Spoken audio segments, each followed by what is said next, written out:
True or false?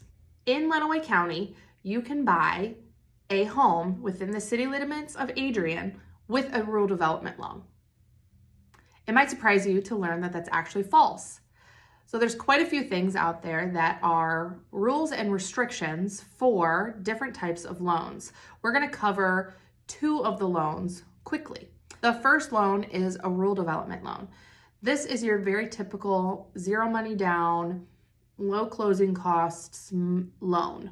As a lendee, you're still required for like your lender fees and stuff like that, but essentially you will bring no money down to be able to purchase your home. So if it's a $100,000 home, you don't have to put anything down on it in order to purchase that home. This is very common for first-time home buyers. It's attractive to people, but with this comes some rules and regulations. So the home has to meet certain standards in order to qualify for an RD loan. One of the most common standards is that everything has to be in working order and there can't be any sort of unfinished aspect to the home, like a room that has walls torn down, anything like that. So when you're out there searching for homes, make sure you search for homes that meet these standards if you are approved for a rural development loan. The next type of loan, an FHA loan. An FHA loan is another very common loan and very attractive loan because it only requires 3% down. This is a government funded loan, so it does have rules and requirements that the home has to meet in order to qualify for an FHA loan.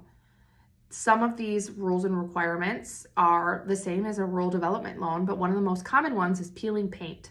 So if you're looking at a home and you see that there's peeling paint on a porch, on steps, on siding, just know and prepare yourself that those are going to have to be resolved before the loan closes, either by yourself, the buyer, or the sellers. And your realtor is going to be the person that can go in and negotiate these things.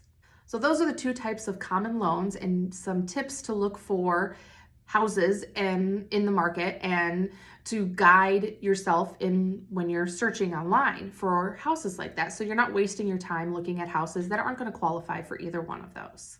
Lastly, a quick little blurb about conventional loans.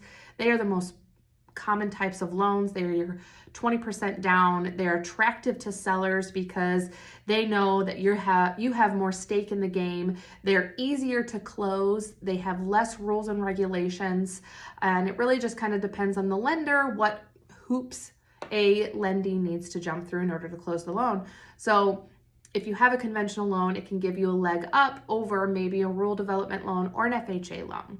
All three of these types of loans are available to people out there depending on your credit, your debt to income, and all of these things are questions you should be asking your lender.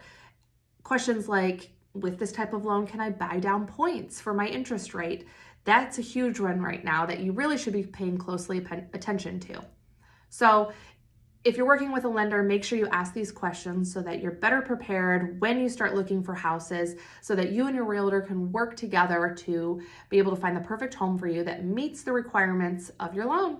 Thank you guys so much for watching today, and I'll be back shortly with some more real estate tips and tricks.